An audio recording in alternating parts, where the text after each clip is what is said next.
Welcome back to The Big Picture. We're talking about the 10th anniversary coming up of Flight 3407 here in Clarence, the crash of that aircraft. And Karen Wielinski was at home that night. The aircraft came to rest on her home, and she lost her husband. And that was a traumatic experience. We've talked about some of the things that came out of that, and your experience. Now you have 4 daughters. Yes. How is it? How is that? Now one of them was with you in the home. The other 3 weren't. How have they dealt with this experience? Well, Jill was in the house that night, as I said. And she's my youngest daughter. My oldest daughter, Kim, was still living at home at the time. And she was driving home after being at her fiance's house. So she actually drove into all that chaos. She ended up like parking her car and just running towards Long Street and having, it wasn't until she actually got, I think, Maple and Long that she realized that it was, our house. So she went through a horrible experience that night too. And then my other 2 daughters were out of town at the time. And, they have their own stories too of the terror they went through, not knowing, if any of us had survived. And meanwhile, the daughter Kim, who was home, kept getting calls and, people wanting her to tell them what was going on, and she didn't know. And one of the things when I talk about February 2009 in the book, originally when I was telling the girls' story of that night, it was like my retelling the stories they told me. And my publisher suggested, that maybe it would be more effective if we bracketed off the girls' stories and let them tell it in their own words. And I just think that's such a powerful addition to the book, because you're hearing what that experience was for the girls and not me just telling you, well, this is what, they went through. So, I'm out there talking, about the crash, about the book, and the girls are different. They're more private, and they don't want the spotlight, and they don't want to have to handle that aspect of this. So I'm there, but they're supportive. They're supportive of me, and that's important to have their support. Well, I'm sure you may touch on this in your book, but you are probably a different person today than you were before this accident as well. How has this changed you? Well, for one thing, I never thought I'd be an author. But yeah, I guess, I suppose I am stronger, although when people say you're so strong or courageous, I always say, I think anybody can be strong and courageous if a situation comes up in their life. I mean, you're a lot stronger than you think you are. But, I guess I can look at things and maybe not get too upset about little things because I've dealt with the worst here. So that's definitely changed me, I think. And about, letting people know how you feel. Sometimes people don't want to know that. It's too much. They don't want to deal with that. But, I feel it's important. You don't know if you're going to see that person again. You don't know if you're going to have that opportunity. So if you want to say something to them, say it now. And don't hold back. Yeah. And I went through an experience that was life-changing as well. It was a traumatic experience. It was a helicopter crash, and sometimes I tell people or try to tell people that they should look around them. Like I said in the introduction, they should look around them and appreciate the people that they have and the surroundings, and kind of cherish what they have. Look at the things in their lives a little bit differently than you might normally look. You tend to take things for granted. Yeah. And not really pay attention to what you have. I think surviving something like this, and in your experience too, it widens your eyes, it widens your insight on, like you said, even your surroundings. So yeah, I think that's a big change in me too. At least I hope it is. Yeah. I mean, if I tell people, yeah, I'll get together with you, I hope I make more of an effort now to actually do that than just say that. Yeah, I think, and another thing too about being a survivor, especially if other people have died in an incident like in our case, you have guilt. I'm not saying so much that I've had guilt about, why did I survive and others died, but it's the guilt of happiness. Can you really justify being happy again when all these terrible things have happened, like to other people? So there's a lot of psychological things that happen. Definitely. You would be surprised when you go through a situation like that, and you touched on it.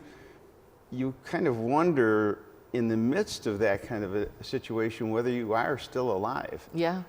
Yeah.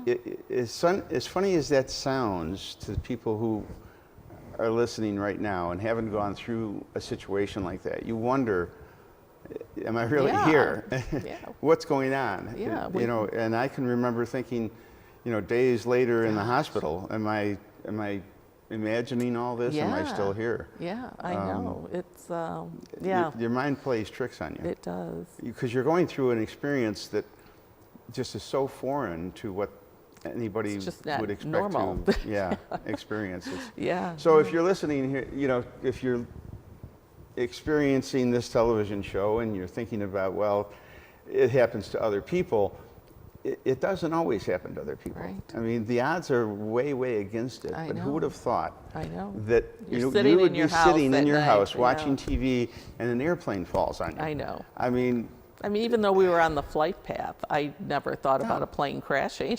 I just thought they were kind of low, but Are you involved with families that have been so proactive? I am. In the early days, well, first of all, I was really afraid to meet with them because I knew the pain I was going through, and I wasn't sure I could deal with seeing their pain. And, that's still part of my relationship with them. It is hard to be with them because we still show pain. But I wasn't there when they were working to get the air safety bill implemented. And it was just too crazy a time in my life. I would send emails if it was needed to congressmen and senators, but I did not go to DC until the 4th anniversary. And that was a real eye-opener to just see how government works and see what these people had been doing all these years. So after that, I did become more a part of the group. And they were always there for us. They were always offering, to be there for us. And they were patient, I always say, and waited until, I was ready to accept their friendship. So they're a wonderful group of people. And as I always say, an ordinary group of people who really accomplished an extraordinary thing. And I've learned so much more about their loved ones too. And, what a group of people were on that plane that night. I hadn't talked to any of the families, and I wonder if they experienced that difficulty seeing each other, the pain that comes with being reminded of what happened. I wonder, did they relate that to you at all? I think just their situation of all their loved ones being on that plane together, I think that would have automatically created a bond with them. I'm sure it is hard for them to, as any human, you're always touched by seeing someone else's pain. But I think because they had that connection with their loved ones being together on that plane, that made a big difference on how they could accept one another. And they welcomed, I think, and still welcome the connection they have with each other. It's helped them. What's through this entire process, looking back, since that night, I know because the hardest thing was that night itself, but since that night, what's the hardest thing that you've gone through? Well, right to the top of my mind would be walking my daughters down the aisle at their weddings. Within 26 months after the crash, all 4 of my girls got married. Wow. So, that was certainly a difficult thing. And just, day-to-day things and, life-changing things that make all of us the girls and I all miss Doug, the birth of grandchildren. You just can't help but think about all the things, especially when you're dealing with a 10-year anniversary, like all the events, life events that have happened in 10 years where you really wished, he would be there. And hey, I'll admit that I still get jealous if I see older couples my age, together, because I'm thinking that was supposed to be me, I mean, we were married, it would have been 30 years in May of 2009. So, I think that I miss that companionship and love that you have in a 30-year relationship. So that's hard. Well, you've certainly recovered well and moved on in some respects with the book, and you did start a scholarship fund. Can you tell me a little bit about that? Yes, we started a scholarship fund in June of 2009, and at that time we gave one scholarship to a senior at Clarence High School. Doug had done talks on his time in Vietnam and also his business career with the students. He enjoyed doing that. So we started the scholarship for a student who had a love of history, as Doug did. So that was the first year, and then from 2009 to currently, 2 students at Clarence now get scholarships, a girl and a boy. Still the same criterion, a love of history. And then since the book has come out, 80% of the profits go to the scholarship fund. So we've now added a 3rd scholarship, and that goes to a student at Hutch Tech High School, and Doug went to Hutch Tech. And that's given to a student who's, gearing his career more toward his or her career more into the sciences. Well, we're out of time on the big picture this week, but I recommend that you go to Karen's website. We'll put a slate up for that, and get her book. Yeah. Read about the experience. That'd be great. I recommend it highly. And think about the lessons that we've talked about tonight, and think about what we,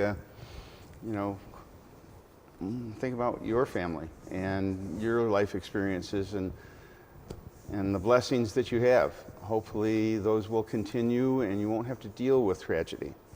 But keep smiling, and keep your family in your prayers, and hug them. Hug them. Thank you for talking about the book, and also remembering the 10-year anniversary. Well, it's important. Thanks Important to Karen. remember, part of Buffalo's history. I appreciate you being on the show. I appreciate all of you watching the big picture this week. I appreciate you watching WBBZ-TV. We always appreciate it. We'll see you next time on the big picture. Thanks for watching.